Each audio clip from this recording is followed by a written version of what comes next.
मैं गणेश जी को प्रणाम करता हूँ, शिव जी को प्रणाम करता हूँ, विष्णु भगवान को प्रणाम करता हूँ, ब्रह्मा जी को प्रणाम करता हूँ, सभी देवी देवताओं, यक्षों, पितरों सभी को प्रणाम करता हूँ। प्रहलाद, नारद, पराशर, पुंडरीक, व्यासांबरी, शुक, शौनक, भीष्म, दाल्यब्यान, रुक्मांगद, अर्जुन, विभीषण आदि पुण्यानि मान परम भागवतान स्मरामि। शुरू करते हैं भगवान की अग्र पूजा और शिशुपाल का उद्धार। सुखदेव जी कहते हैं, परीक्षित, धर्मराज युधिष्ठिर जरासंध का वध और सर्वशक्तिमान भगवान श्री कृष्ण की अद्भुत महिमा सुनकर बहुत प्रसन्न हुए और उनसे बोले। धर्मराज युधिष्ठिर ने कहा, सच्चिदानंद स्वरूप श्री कृष्ण, त्रिलोकी के स्वामी ब्रह्मा, शंकर आदि और इंद्र आदि लोकपाल सब आपकी आज्ञा पाने के लिए तरसते रहते हैं, और यदि वह मिल जाती है तो बड़ी श्रद्धा से उसको शिरोधार्य करते हैं। अनंत हम लोग हैं तो अत्यंत दीन, परंतु मानते हैं अपने को भूपति और नरपति। ऐसी स्थिति में तो हम दंड के पात्र, परंतु आप हमारी आज्ञा स्वीकार करते हैं और उसका पालन करते हैं। सर्वशक्तिमान कमल नयन भगवान के लिए ये मनुष्य लीला का अभिनय मात्र है। अभिनय मात्र का अर्थ है कि भगवान जो है वो एक्टिंग कर रहे हैं।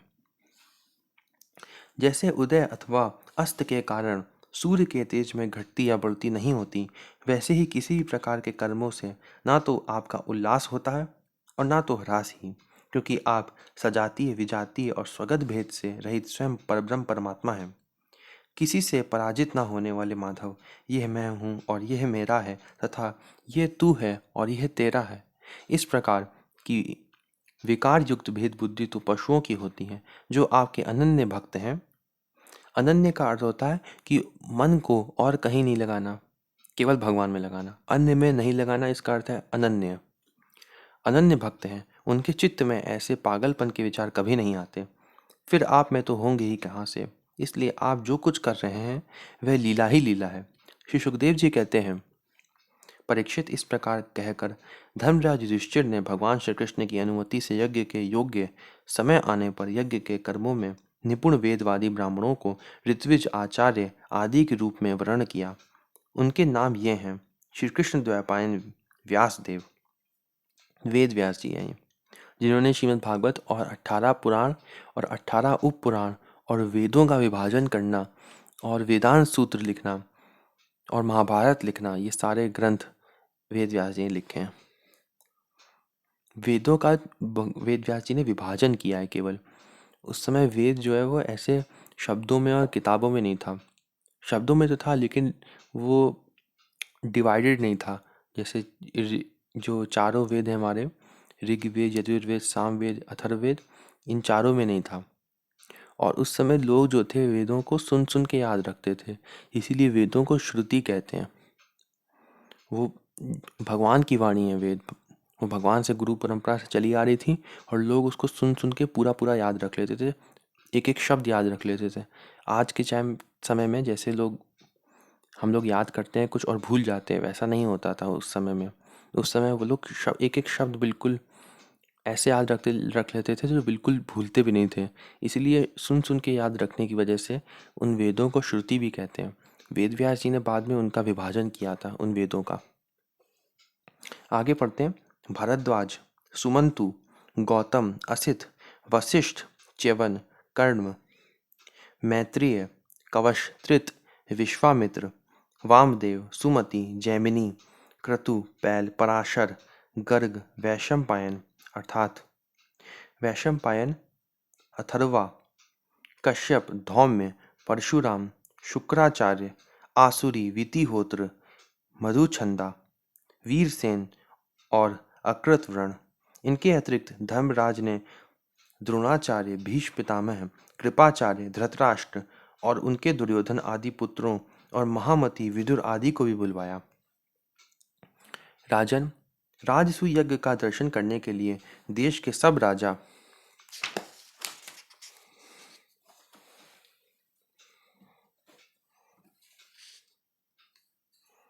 उनके मंत्री तथा कर्मचारी, ब्राह्मण, क्षत्रिय, वैश्य, शूद्र सब के सब वहां आए। इसके बाद ऋत्विज ब्राह्मणों ने सोने के हलों से यज्ञ भूमि को जुतवाकर राजा युधिष्ठिर को शास्त्रानुसार यज्ञ की दीक्षा दी। प्राचीन काल में जैसे वरुण देव के यज्ञ में सब के सब यज्ञ पात्र सोने के बने हुए थे, वैसे ही युधिष्ठिर के यज्ञ में भी थे। पांडुनंदन महाराज युधिष्ठिर के यज्ञ में निमंत्रण पाकर ब्रह्मा जी, शंकर जी, इंद्रादि लोकपाल अपने गणों के साथ सिद्ध और गंधर्व, विद्याधर, नाग मुनि, यक्ष, राक्षस, पक्षी, किन्नर, चारण, बड़े बड़े राजाओं रानियों से बड़े बड़े राजा और ये रानियां, ये सभी उपस्थित हुए। ये देखिए यहाँ पे लिखा है ब्रह्मा जी, शंकर जी भी आए थे उनके यज्ञ में।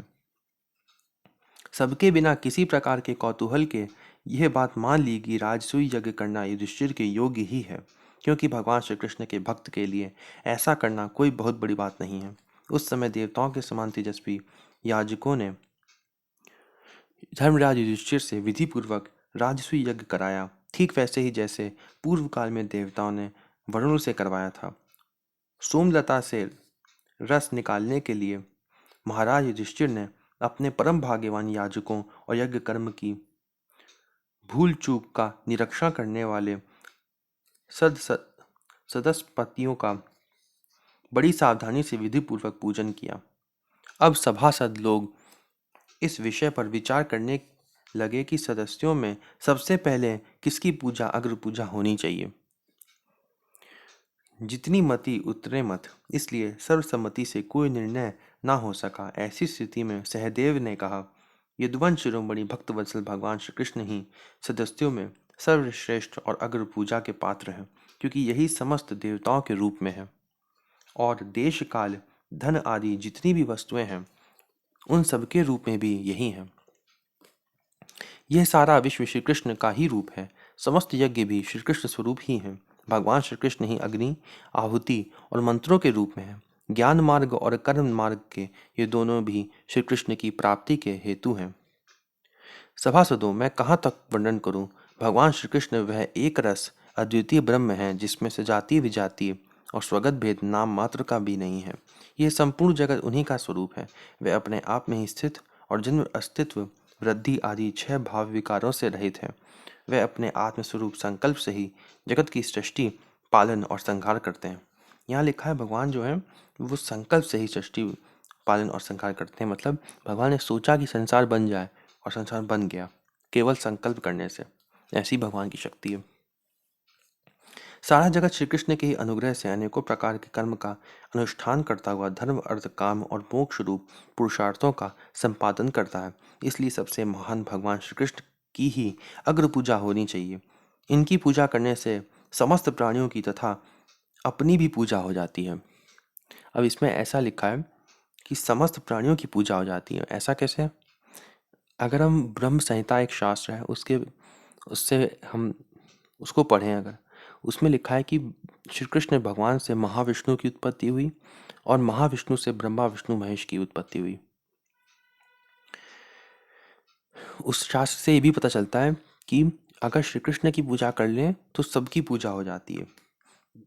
अलग अलग देवता, किसी पितृ या किसी भगवान की अलग से पूजा करने की जरूरत नहीं होती है। श्री कृष्ण भगवान से सबकी पूजा हो जाती है, सब उन्हीं से निकले। इसलिए यहाँ पे भी ऐसा लिखा है। जितने भी हैं, जैसे वृक्ष जो होता है, इसका एक उदाहरण ये भी शास्त्रों में दिया जाता है। जैसे वृक्ष की अलग अलग डालियों को पानी देने की जरूरत नहीं है, केवल अगर हम पेड़ को पानी दें तो हर जगह उसमें मिल जाती है, पानी हर जगह मिल जाता है। ऐसे ही शास्त्रों में उदाहरण भी दिए हैं। आगे पढ़ते हैं। जो अपने दान धर्म को अनंत भाव से युक्त करना चाहता हो, उसे चाहिए कि समस्त प्राणियों और पदार्थों के अंतरात्मा, भेदभाव रहित, परम शांत और परिपूर्ण भगवान श्री कृष्ण को ही दान करे। परीक्षित, सहदेव भगवान की महिमा और उनके प्रभाव को जानते थे। इतना कहकर वे चुप हो गए।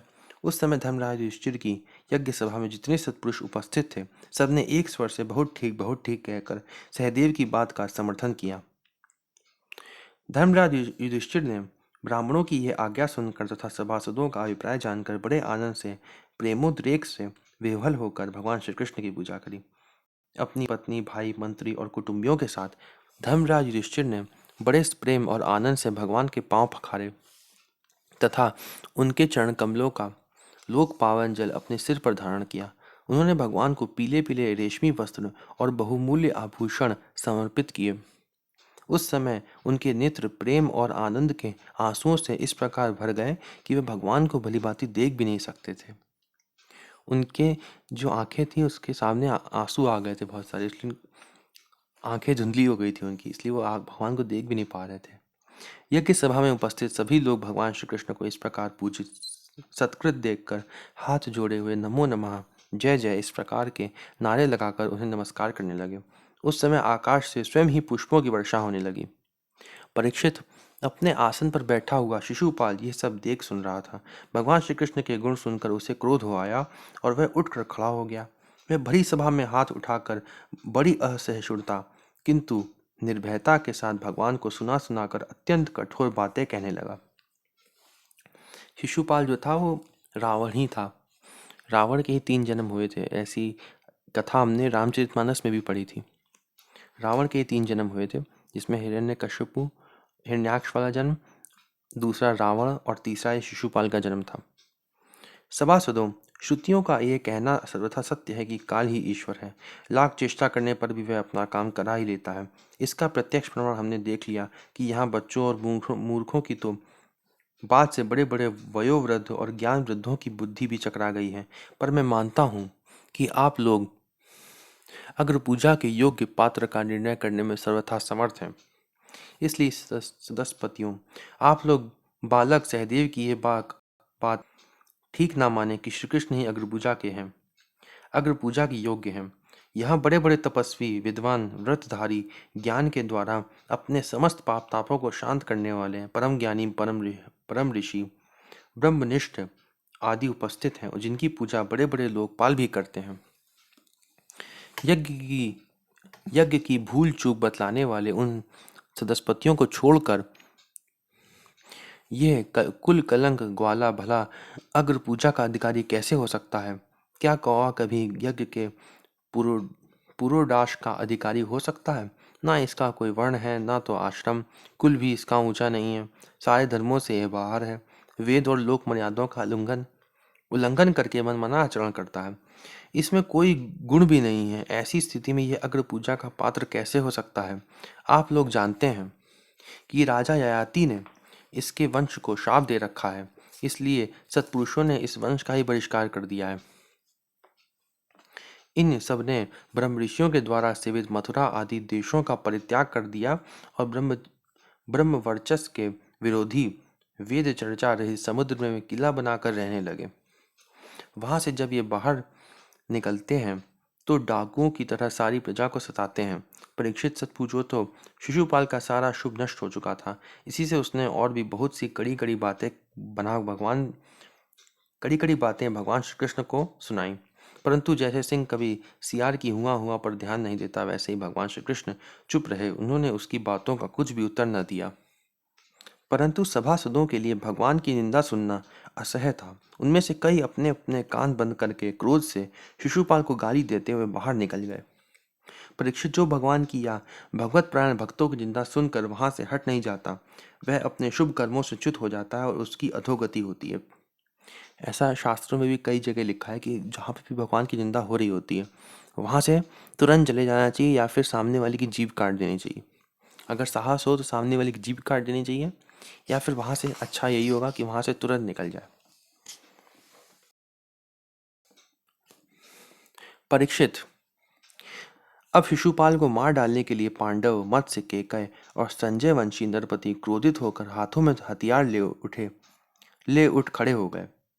परंतु शिशुपाल को इससे कोई घबराहट न हुई। उसने बिना किसी प्रकार का आगा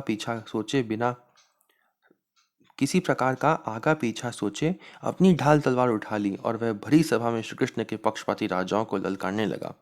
उन लोगों को लड़ते झगड़ते थे भगवान श्री कृष्ण उठ खड़े हुए। उन्होंने अपने पक्षपाती राजाओं को शांत किया और स्वयं क्रोध करके अपने ऊपर झपटते हुए शिशुपाल का सिर छुरे के समान तीखी धार वाले चक्र से काट लिया। शिशुपाल के मारे जाने पर वहां बड़ा कोलाहल मच गया। उसके अनुयायी नरपति अपने अपने प्राण बचाने के लिए वहां से भाग खड़े हुए। जैसे आकाश से गिरा हुआ लूक धरती में समा जाता है, वैसे ही सब प्राणियों के देखते देखते शिशुपाल के शरीर से एक ज्योति निकलकर भगवान श्री कृष्ण में समा गई। ऐसा क्यों हुआ? क्योंकि जो भगवान के जो पहरेदार थे जय और विजय, उन्हीं में से एक शिशुपाल था और उनको सनकादिक मुनि ने श्राप दे दिया था। ये हमने पिछले स्कंदों में भी ये कथा पढ़ी थी। आगे पढ़ते हैं। परीक्षित शिशुपाल के अंतःकरण में लगातार 3 जन्म से वैर भाव की अभिवृद्धि हो रही थी और इस प्रकार वैर भाव से ही सही ध्यान करते करते वह तन्मय हो गया, पार्षद हो गया। सच है, मृत्यु के बाद होने वाली गति में भाव ही कारण है। इस भाव को स्मृति भी कहते हैं। शास्त्रों में इसको स्मृति भी कहा गया है। इसीलिए भगवान ने गीता में लिखा है, जैसी स्मृति होती है मृत्यु के समय, वैसे ही गति होती है। आगे पढ़ते हैं। शिशुपाल की सद्गति होने के बाद चक्रवर्ती धर्मराज युधिष्ठिर ने सदस्यों और ऋतुजों को पुष्कल दक्षिणा दी तथा सबका सत्कार करके विधि पूर्वक यज्ञांत स्नान, अवभृत स्नान किया। परीक्षित, इस प्रकार योगेश्वरेश्वर भगवान श्री कृष्ण ने धर्मराज युधिष्ठिर का राजसूय यज्ञ पूर्ण किया और अपने सगे संबंधी और सुहृदों की प्रार्थना से कुछ महीनों तक वहीं रहे। इसके बाद राजा युधिष्ठिर की इच्छा न होने पर भी सर्वशक्तिमान भगवान श्री कृष्ण ने उनसे अनुमति ले ली और अपनी रानियों तथा मंत्रियों के साथ इंद्रप्रस्थ से द्वारकापुरी की यात्रा की।